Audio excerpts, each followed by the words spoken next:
Hola, buenas, muy buenas, bienvenidas, bienvenidos. Esto es Makini para Colorvisión, para TV Quisqueya, pero también para el mundo entero a través de nuestro canal de YouTube, que ahí está. Usted le da la campanita, suscríbase y así va a tener acceso a todas nuestras entrevistas y otros materiales que vamos subiendo diariamente en el canal. El tema que nos convoca, bueno, el conflicto dominicano, dominico-haitiano más bien. Pero una cosa importante es ver este conflicto desde la perspectiva internacional. Precisamente por eso nuestro invitado de esta semana, de esta entrega, es nuestro geopolítico de cabecera, nuestro experto en relaciones internacionales de cabecera, alguien que ya ustedes exigen que uno periódicamente traiga al programa, que es Iván Gatón. Con Iván Gatón vamos a buscarle explicación a este conflicto, pero sobre todo, cómo va esta situación desde el plano internacional, cuál es el papel de los organismos internacionales. Esta semana se sumó la OEA a los esfuerzos para incentivar algún tipo de negociación. Siempre en eso estamos de acuerdo casi todos. La mejor vía es la vía diplomática para resolver estos conflictos. Claro, el drama no deja de agravarse porque antes nos quejábamos de que Haití no tenía un interlocutor válido, aunque tuviese un primer ministro. Eso no era del todo cierto. Cierto es ahora que ese primer ministro, en la poca de autoridad que tenía, pues la echa por la borda, presionado, el pobrecito, por las circunstancias internas, por lo que él tomó esta decisión de desdecirse de sus palabras de que no tenía nada que ver el Estado haitiano con la construcción de ese canal ilegal, que era un asunto de empresarios o de bandas criminales, pero forzado por la situación, tuvo que echar mano a esa alianza con lo peor de Haití, que son los jefes de bandas, y con un señor apellido Joseph, Claude Joseph, que fue primer ministro. Entonces, esto no deja de agravarse, no deja de agravarse, queda pendiente todavía para los próximos días el que el Consejo de Seguridad apruebe la intervención de Kenia y otros países como fuerza multinacional. Pero mientras tanto el Islam crece en Haití y es algo de lo que tendrá Iván Gatón que hablarnos en detalle, porque hay una alta preocupación no por el islamismo en sí, sino por ciertas corrientes a lo interno del islamismo ubicado ya, establecido ya en un país con la anarquía generalizada y un estado tan fallido como Haití. Como ustedes ven, este y otros temas pues nos convocan. Después de la pausa, el profesor Iván Gatón, nuestro geopolítico de cabecera, va a acompañarnos. No se vayan muy lejos.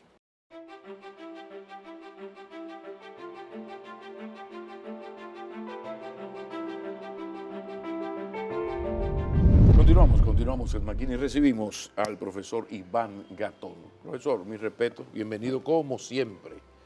Ya usted es una exigencia de la teleaudiencia de Makini para que usted vea, ya hay una presión fuerte. ¿Cómo se siente la familia? No, gracias a Dios, bien, muy agradecido de la invitación. Bien, bien. Siempre es un placer estar aquí con usted. Decía en la introducción, y lo repito ahora, necesitamos la perspectiva internacional de este conflicto. Hablemos del conflicto dominico-haitiano a partir del canal como gran pretexto, pero en su perspectiva internacional, profesor. Por favor. Lo primero que geopolíticamente hablando, cuando se hace una definición clásica de geopolítica, se dice que la geopolítica es la conciencia geográfica del Estado, es una perspectiva de Karl Haushofer. Entonces, ¿qué sucede? Si vemos que la perspectiva debe ser de que el Estado es un ser vivo, como lo refería el propio Ratzel, y usted comparte el mismo cuerpo con otro país, las tácticas no deben confundirse con las estrategias. Y mucho más cuando el país que usted tiene al lado tiene mejores relaciones públicas que usted. Nadie puede pasar por alto que que hay un referente histórico con relación a Haití, que va de no solamente ser el primer pueblo negro que se libera en el mundo, sino que también en el ámbito de América Latina, cuando usted busca a Francisco Sebastián de Miranda, incluso la primera bandera que se iza de lo que es la capitanía de la Nueva Granada es en Le Cayé, en Jacmel. Entonces luego es que llega Bolívar y hace el acuerdo con Petión. Esas son relaciones públicas históricas que no hay forma de que usted pueda pasarlas por alto. Además de que hay un tema con Haití y es que siempre se habla de que fue la colonia más rica que tuvo Francia, abastecía con más de un 50% del azúcar, del cacao y Madera preciosa. maderas preciosas, pero Versalles tiene mucha caoba haitiana. sí, pero ¿cuál es el tema de que ese país se convierte en el más pobre de América? Detengámonos ahí, porque siempre se ha hablado de la ingratitud de Francia, de la penalización de Francia a la libertad haitiana, y ese es un argumento bastante válido, pero no basta. Pienso yo que no basta para explicar todo esto. ¿Cómo se puede explicar esto más allá de la ingratitud francesa y aquella penalización por la libertad? Sí, sí, sí. Pero amén de eso, esa transformación de ser la perla del Caribe a donde estamos. Sí, hay algo que a la gente se le hace un poco difícil al momento de que alguien que se dedica simplemente a dar clases y que tiene que ir más allá de las ramas del árbol y que también hay que tener una visión histórica universal. Entonces, cuando usted tiene una perspectiva así, usted tiene que salir del bosque para que los árboles no le impidan la vista. Entonces, ¿cómo usted puede tener la formación de un buen Estado, como decía el insigne Arturo Uslar Pietri, salir de no haber tenido nunca instituciones, de depender de un rey, a usted tener un Estado democrático? Es decir, con división de poderes, donde no hay detrás un proyecto protestante como es el caso de Estados Unidos, que es distinto. Entonces, donde no existieron esas instituciones, que usted tiene distintas tribus, ¿cómo usted cohesiona? ¿De qué manera? Por eso desde su génesis usted va a ver que hay incluso una división, no hay forma, incluso no solamente Haití, sino América Latina. Cuando vemos el referente, lo que dimos a luz a partir de las independencias fueron los caudillos. Sí, sin embargo, esos caudillos o grandes tiranos, en el caso nuestro, Rafael Leonidas Trujillo, pues toda la perversidad del mundo, un genio del mal, un genocida, un homicida, sí, pero dentro de ese agravar el respeto a la dignidad humana, a los derechos humanos, se organizó el Estado, se creó el Estado. O sea, las dictaduras son tan malas que alguna virtud tienen, y en el sentido dominicano se organizó el Estado en su momento con la participación norteamericana. ¿Por qué eso no se dio, por ejemplo, en la de Duvalier, que tuvo también una gran cantidad de años? Aquí es bueno nosotros ver lo siguiente.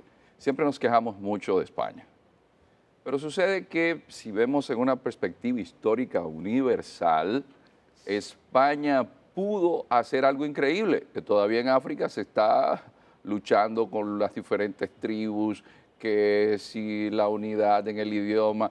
España llegó a América, una sola religión, la adoptaron todos, pero también la unidad lingüística. Pero se podría decir que España es la metrópolis menos abusadora, menos explotadora, más tolerante, más solidaria comparativamente con el Imperio Británico, con Francia, porque la leyenda negra como que ha tomado mucho cuerpo, ¿o no? En Francia la descolonización fue inacabada. Sin embargo, en España, quienes hicieron las independencias en nuestros países eran criollos, hijos de españoles. Aparte de que España, por ejemplo, uno ve a un Juan Latino que era negro, que era catedrático en la Universidad de Granada. Eso uno nunca lo iba a ver en Francia o en Inglaterra. O, por ejemplo, se dio el mestizaje. Llegaban los españoles a un lugar como La Española y ya en 1538 existía una bula papal que una universidad. El papá de Darwin cuando llegó a América, se quedó impresionado al ver que habían universidades, habían ciudades. ¿Y por qué, Iván, no se ha conversado, socializado más este estudio comparativo? Bueno, vamos a ver cómo se comportaban la metrópolis. Por ejemplo, Inglaterra en la India, Francia en Argelia, y ellos con nosotros. Las luces aparecen al comparar. No, antes de comparar no la encontramos, pero cuando tú comparas, sin embargo, la leyenda negra es casi dominante. Pero si vamos al caso, por ejemplo, de Francia con Haití, uno diría, bueno, existe un ejemplo en Haití de inclusión de esos negros a un punto tal que ese negro se sienta en la libertad de ese africano de escribirle una carta a Carlos I o Carlos V, emperador del Sacro Imperio Romano Germánico, que es el mismo, diciéndole, estoy exigiendo una pensión. Eso lo hace Juan Garrido, que es un negro africano que peleó en Granada y que Ponce de León lo trajo aquí a Santo Domingo. Y dijo, estuve en la conquista de Puerto Rico y cuando se tomó Tenochtitlán, yo estaba ahí en la noche triste con Cortés. Pero aparte de eso, y necesito que usted me dé una pensión, el que trajo el trigo aquí fui yo y le dieron la pensión. Eso es un negro, es un africano. Entonces, la colonización, y eso es importante, la colonización española por el tema de la religión católica, porque al lado del soldado iba el sacerdote, y entonces luego nos encontramos a un indio zapoteca como Benito Juárez, que es presidente. Pero entonces nos encontramos que uno de los grandes intelectuales de España en el siglo XVI es Garcilaso de la Vega. Pero Garcilaso es un indígena peruano. ¿Sí? Entonces, nos encontramos a un Enriquillo, que se cumplió recientemente el 488 aniversario de su fallecimiento, que era políglota, que hablaba varios idiomas. ¿Eso no era habitual en el Imperio Británico? No. Incluso si lo vemos en Estados Unidos, esa gente está en reservas. Entonces, Haití tuvo la desgracia de una colonización francesa. Aparte de que también hay un elemento contrario a nosotros de este lado, y eso hay que reconocerlo, esa constitución de entrada prohibió que el blanco tuviera tierras. Entonces, ¿quiénes eran los que tenían O sea, que había una especie de racismo al revés. Sí, inmediatamente hubo una medida que entonces todo lo bloqueó, todo lo hundió, porque ahí está la inteligencia, por ejemplo, de Nelson Mandela. Cuando llega al poder en Sudáfrica, dice, espérate, si la gente que tiene el ABC de cómo producir la riqueza, ahora le dicen el know-how, yo llego con mis resentimientos, ¿qué le va a pasar a Sudáfrica? Digo, no, yo tengo que coexistir, pero no hubo eso, había que salir de los blancos. Entonces, Haití, nosotros tenemos una historia que nos demuestra que no hubo ese nivel de cohesión, siempre estuvieron divididos. Y cuando usted refiere lo del Estado, y esto es bueno referirlo, un descendiente de haitianos fue quien formó y pacificó en gran medida el Estado dominicano. Incluso el himno nacional es en su gobierno y es Ulises Heró, que nosotros lo hemos... Heró debe decir algo, ese Heró dice algo, no es Martínez. Entonces, ese Lilis, que lo hemos reducido a un negrito anecdótico, e increíblemente, por ejemplo, uno toma los documentos en la Cancillería de sus cartas, hay un libro de uno de nuestros diplomáticos que recoge ese intercambio de nuestras relaciones con Haití, y él incluso le da instrucciones a el gobernador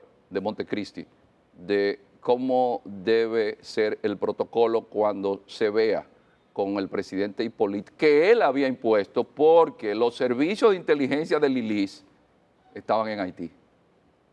Es decir, algo importante que siempre tuvo Lilis pendiente y que lo tomó en cuenta después Trujillo con el Lil Scott, era que en Haití nosotros debíamos tener una incidencia política. Entonces Lilis relata muy bien, le dice, mire, cuando usted baje del caballo, mucho cuidado cuando ve al presidente, que él vaya a bajar, usted se acerque y le tome la brida del caballo. Entonces, nosotros tenemos un referente ya desde Lilis, que cuando le dice el presidente Hipólito, pero usted debería ser presidente aquí también, le dice, somos muy distintos como pueblos, razón por la cual es mejor que usted siga mandando allá y yo aquí. Pero el que lo mantenía en el poder en Haití era Lilis. Claro, claro. Tenemos que irnos a una pausa, pero aquí hay un programa pendiente que no va a ser este, pero tenemos que hacer un programa pendiente. Usted nos debe ese programa sobre el comportamiento de las metrópolis, un poco para ver hasta dónde es posible desmontar la leyenda negra, porque insisto, cuando he investigado un poco y he escuchado a los que saben de estas cosas, me doy cuenta de que hay toda una leyenda negra que evita la comparación, porque en la comparación es que podemos encontrar algo parecido a la verdad. Nos vamos a la pausa porque hay un tema central. Nos desviamos un poco porque era necesario esta pincelada histórica, pero hay un tema que nos ocupa a todos. Ya regresamos.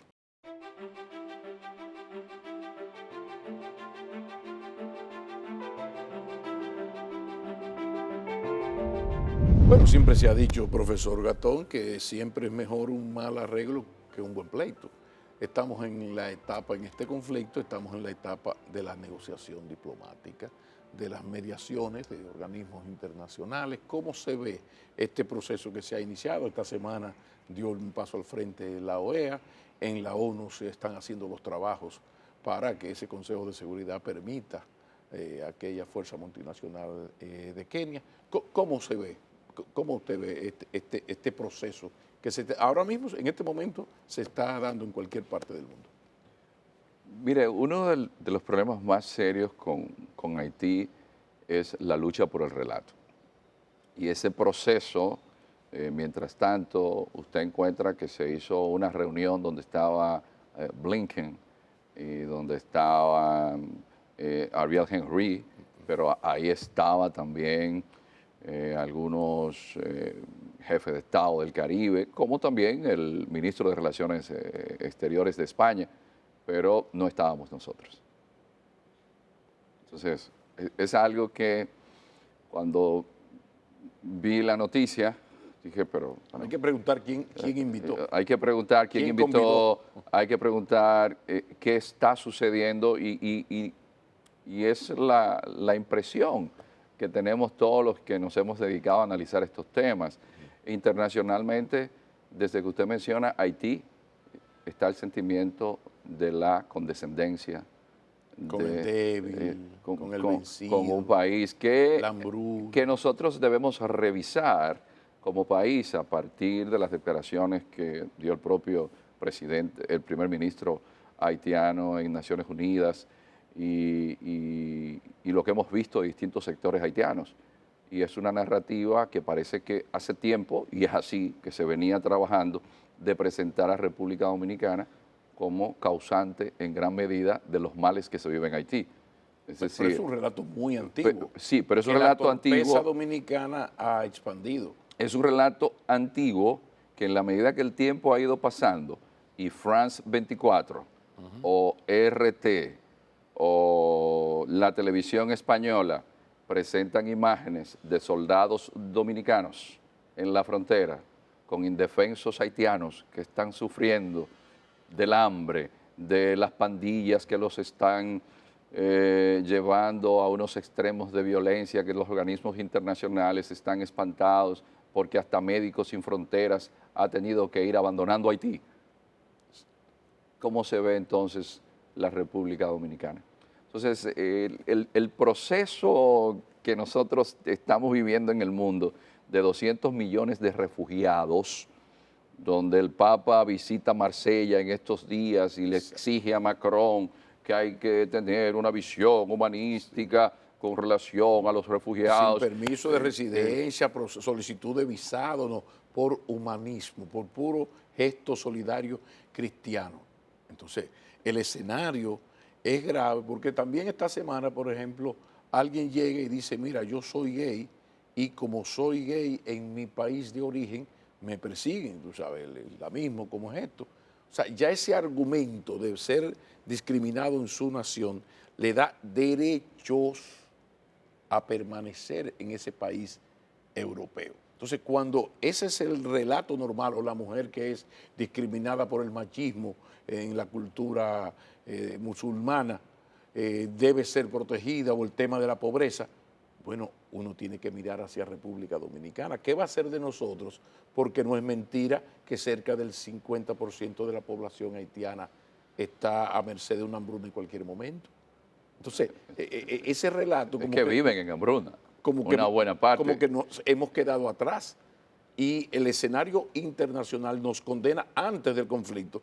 Ya estamos condenados, porque si en Europa se está protegiendo a una persona porque dice que por su preferencia sexual lo discriminan en su país de origen, y ya eso le da derechos de entrar a Dinamarca, a Francia y permanecer, ¿qué será de nosotros con un país en esas condiciones? Solamente ver lo siguiente, Italia es un país importante en el concierto de naciones, y ha llegado al gobierno alguien de la extrema derecha, una descendiente del tío Benito, hija del fascismo. Sí.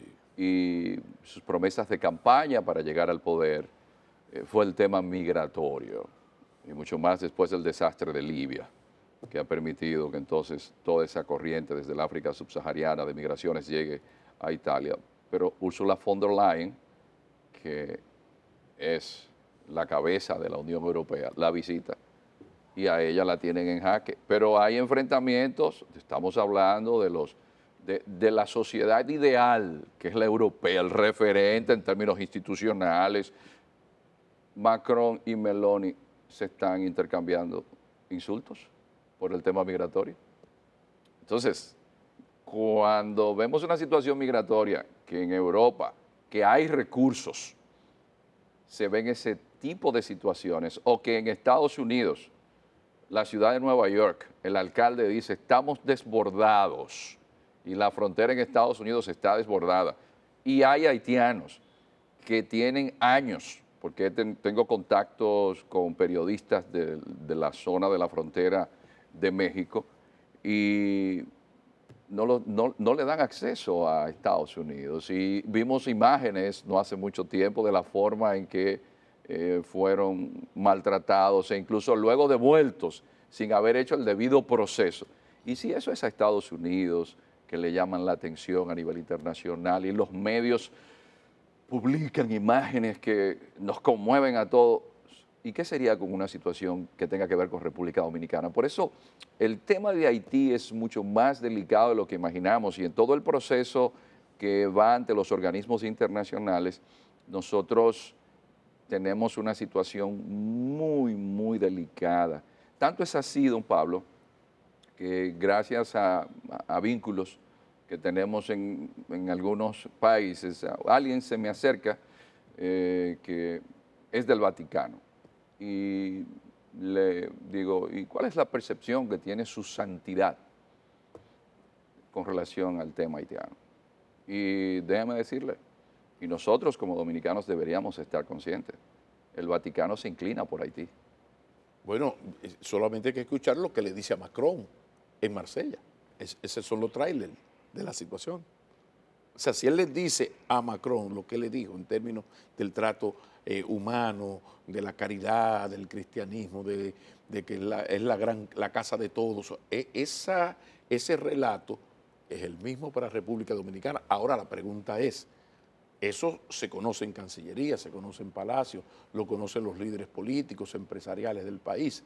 A partir de esa innegable realidad, estamos los dominicanos poniéndonos de acuerdo en algún tipo de acción, y lo que yo he planteado muchas veces, dejar de lado la mind del play de la campaña electoral y las cosas de las miserias, las mezquindades de la lucha electoral y los insultos, las descalificaciones, las medias verdades, dejar esa cosa y decir, bueno, vamos a hacer un gran plan, a ver qué vamos a hacer con esto, porque vamos a ser condenados internacionalmente. El momento que aquí vengan 1000 personas con bandas militares, paramilitares, agredan al ejército dominicano en la frontera, responda y haya un muerto, 5 muertos. Esa foto nos va a condenar y estamos a ley de cualquier desliz. ¿Por qué no estamos haciendo eso? ¿Qué tan difícil de la geopolítica es que un país se organice para enfrentar un desafío de tal magnitud? Mire, lo decíamos al inicio, el Estado es un ser vivo. Como un ser vivo, usted necesita materias primas, usted debe tener en consideración qué cantidad de población va a tener, usted debe tener una serie de previsiones. ¿Y qué sucede en el caso nuestro? Y usted lo decía, y es una pena. Nosotros todavía estamos muy pendientes a los individuos.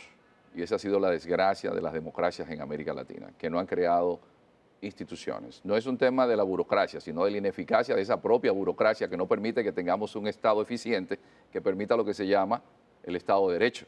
Y entonces, la continuidad del Estado. Es la burocracia la que da esa continuidad. Un gobierno puede que democráticamente se prolongue en el tiempo, puede ser el de Angela Merkel, pero no pasa de 16 años. Ahora, las políticas migratorias no son a 16 años y si ustedes como clase política no están conscientes de que del otro lado, como dice Jared Diamond en Colapso, ¿cuánto es el promedio de tasa de natalidad por haitianas?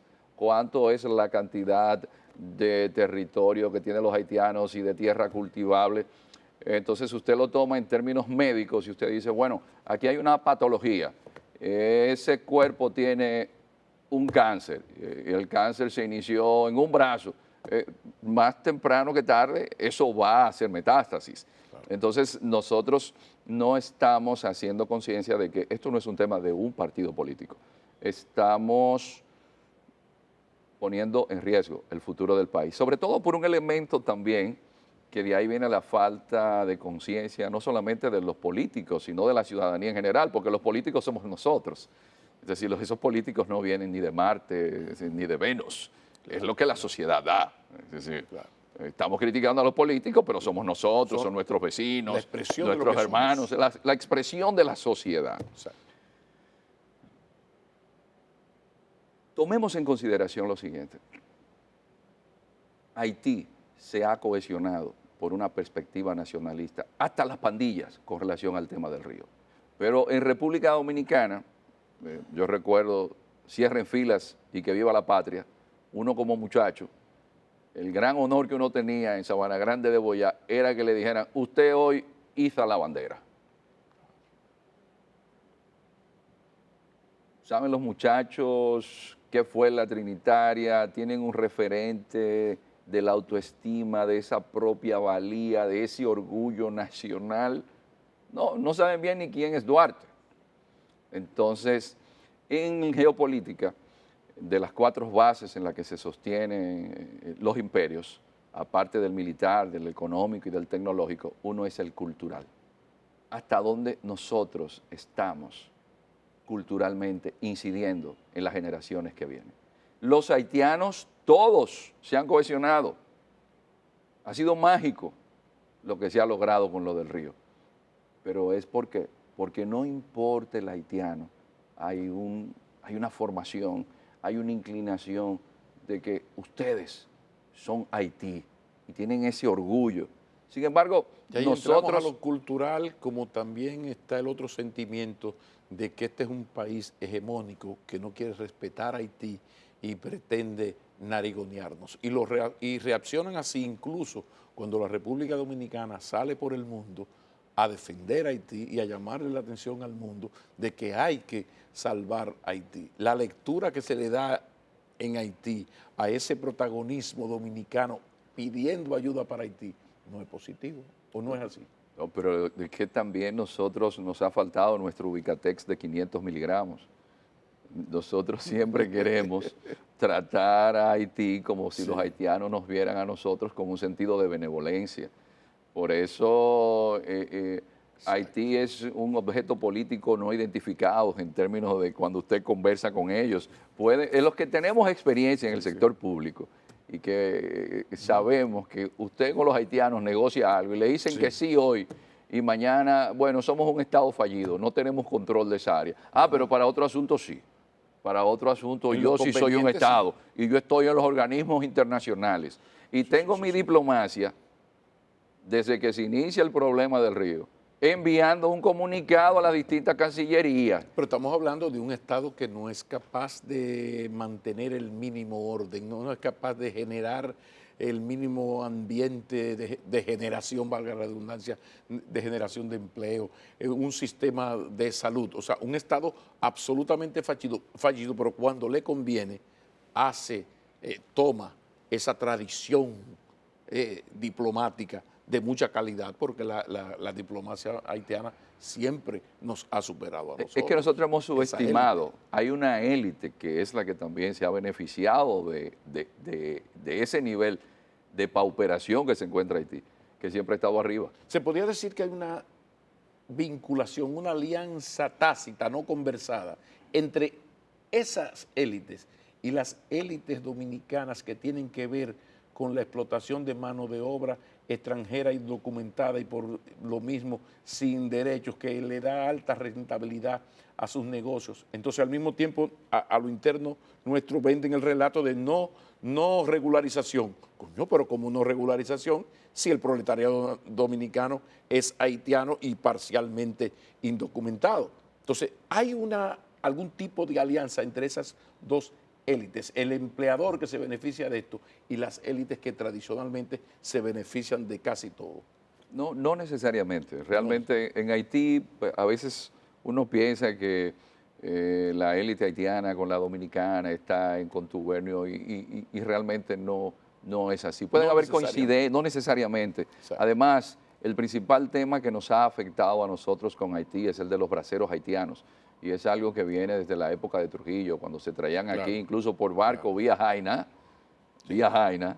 y se traían para los tiempos de zafra, y cuando llegaba el tiempo muerto, que así es que se dice en el lenguaje de los bateyes, los haitianos regresaban nuevamente a Haití, y luego siguieron las contrataciones. Después fue en el gobierno de Salvador Jorge Blanco, que se quedaron algunos haitianos, a partir de ahí comenzaron a quedarse, pero no necesariamente la élite haitiana, y esto es importante que nosotros estemos conscientes, tiene un sentimiento de superioridad con relación a la República Dominicana. Y si nos ponemos a ver la cantidad de PhDs y de haitianos con incidencia en el mundo, que muchos son mis amigos, yo no estoy hablando en contra de Haití, sino que es para que entendamos de qué manera, porque esto hay que decírselo también a los haitianos, ustedes no van a tener mejor salida sin nosotros. Es decir, como decía una persona de esa élite haitiana en una visita que hice a Puerto Príncipe, llegó a hacer el comentario de que nosotros a ustedes los vamos a conquistar por la sangre, porque vamos a tener tantos haitianos allá que llegará un momento en que ustedes los dominicanos serán desplazados. Sí. Es decir, a esa élite haitiana... Sí, parece una utopía de esa élite ultranacionalista, como la tenemos aquí, que tenemos un sector que hace muchísimo ruido. Pero hay un tema que después de la pausa me gustaría que no terminara la entrevista sin tocarlo, y es el crecimiento del islamismo en Haití, que sumado al vudú y a todo lo que hemos hablado, y a las torpezas históricas nuestras en nuestras relaciones con Haití, pinta feo, profesor. Ya regresamos.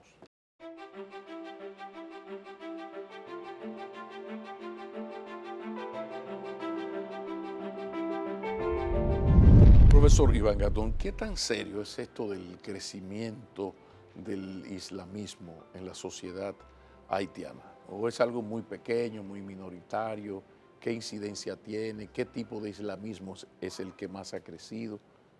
Pero yo parto de una preocupación del general John Kelly, que fue el jefe del Comando Sur de Estados Unidos, que en un momento dado en una conferencia refería sobre el peligro del crecimiento del Islam en la región del Caribe, sobre todo por un antecedente muy puntual, que es el de Trinidad y Tobago, donde hubo un momento en que musulmanes fundamentalistas secuestraron el Congreso de Trinidad y Tobago. Exacto. Luego también de Guyana hubo un intento de atentado en el aeropuerto John Fitzgerald Kennedy de Nueva York, donde estaba un ex congresista guyanés, pero también Alex Imbrod, que es un surinamés, es el que está en el atentado en Bali, porque Surinam perteneció a Holanda, Holanda era la metrópolis de Indonesia, y ese señor desde Surinam se traslada a Indonesia, y allá está en un atentado en Bali, que fue un atentado fundamentalista. Sucede que esa preocupación de Kelly es lo que llama mi atención. Entonces comienzo a visitar Haití y a hacer levantamientos sobre el tema, muy especialmente porque el Islam tiene una figura que se llama zakat, es uno de los 5 pilares del Islam. Y ese pilar indica que usted de un 2.5% de lo que gana tiene que darlo para obras pías, obras benéficas. Entonces, ¿qué pasó? Que los musulmanes se hicieron presentes en Haití. Y a toda esa gente que se habían quedado sin casa, no solamente le llevaron la ayuda económica, sino de una religión que, como decía Friedrich Nietzsche, si él hubiese optado por una religión, había tomado el Islam porque hace del hombre un monje. Entonces hay una serie de disciplinas, el tema de la propia solidaridad. En el Islam, si usted se queda sin empleo, la mezquita le va a dar la comida y le va a pagar el colegio de su hija que usted iba a tener que dejar de pagar. Entonces, Entonces, su tendencia a las teocracias. por eso, no, y que no hay una división muy clara. En el Islam las democracias se hacen difíciles. Exacto. Porque Mahoma nunca dijo, dad a Dios lo que es de Dios y a César lo que es de César y a Dios lo que es de Dios. Es decir, no. Esa división, eso ahí como que no quedó muy claro. Entonces, en Haití, lo que hay que ver es que el crecimiento ha sido exponencial. Por ejemplo, tenemos una mezquita en Cabo Haitiano. Afortunadamente, esa mezquita es financiada por Turquía porque hay distintos tipos de Islam y esa es la preocupación de que los propios países musulmanes, para que la gente tenga claro, son los que más sufren el fundamentalismo islámico. Sucede que entonces, que según Kelly, un pequeño porcentaje de los musulmanes se radicaliza, pero de 1.000 y pico de millones, el porcentaje está entre un 10 a un 12% de fundamentalistas. Entonces, si en Haití ha venido creciendo tanto, que lleva no solamente a la preocupación de Kelly, sino que del propio Congreso de Estados Unidos. En Estados Unidos el Congreso le da mucho seguimiento al tema de la política exterior. Entonces, me encontré en el Congreso en Washington con un congresista que me hizo un comentario que luego he podido ir comprobando de que el Departamento de Estado tiene sus temores con Hezbollah en Haití. Sucede que el Islam en sus múltiples tendencias, hay una que es la chiita, que tiene detrás el chiismo duodecimano de Irán, que es el que financia al Partido de Dios o Hezbollah, que dirige Hassan Nasrullah en el Líbano. Entonces el temor de ellos es que practicando una figura que se llama taquía o simulación, es decir, yo aunque sea chiita, nunca voy a mostrar que soy de la Shia. Yo hasta carne de cerdo tomo, que eso está prohibido, hasta alcohol tomo.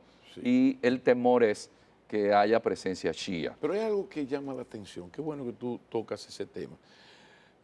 Se da como un hecho que el derrocamiento de Bush era inevitable, entre otras cosas, amén de una burguesía sin visión de patria, la traición de los militares, la traición de la iglesia, de un sector de la iglesia católica. Se tiene claro que los norteamericanos no podían permitir un presidente digno, nacionalista, ético, ¿no?, como Juan Bosch, en un momento donde Cuba, ya en el 61, se había declarado socialista. Entonces, ese gobierno había que derrocarlo por un asunto de seguridad nacional para la óptica norteamericana. En este caso, eso que tú planteas del islamismo, incluido el peor, el fundamentalismo, que es donde está el problema, está en Haití, está más o menos creciendo, pero uno no ve una reacción de los norteamericanos al mismo nivel de la gravedad que ese islamismo creciente con una parte fundamentalista representa, ya no para la República Dominicana, que debería alertarnos, sino para el vecino terrible del norte, el áspero norte. Sí, lo que sé es como explica George Friedman, que es la CIA tras la sombra. Él es el geopolitólogo que le hace a la CIA recomendaciones.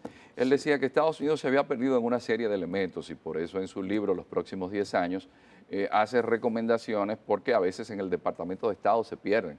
Y hay que ser sincero, cuando Trump llegó, renunciaron muchos diplomáticos y eso le hizo mucho daño a la política exterior de Estados Unidos. Entonces, a veces en Estados Unidos, a pesar de que nosotros no querramos creerlo, hay luchas de poder entre distintos sectores y no necesariamente las políticas que eligen son las correctas. No siempre se tiene a un estadista como Jimmy Carter que decide que hay que imponer la democracia y que hay que imponer los derechos humanos y que es quien deja listo todo lo que es la iniciativa para la cuenca del Caribe que permite luego que la aplica Reagan que la zona franca se desarrolle y exacto. 40 años después nosotros estamos exportando miles de millones de dólares en zonas francas y hay más prosperidad en la región.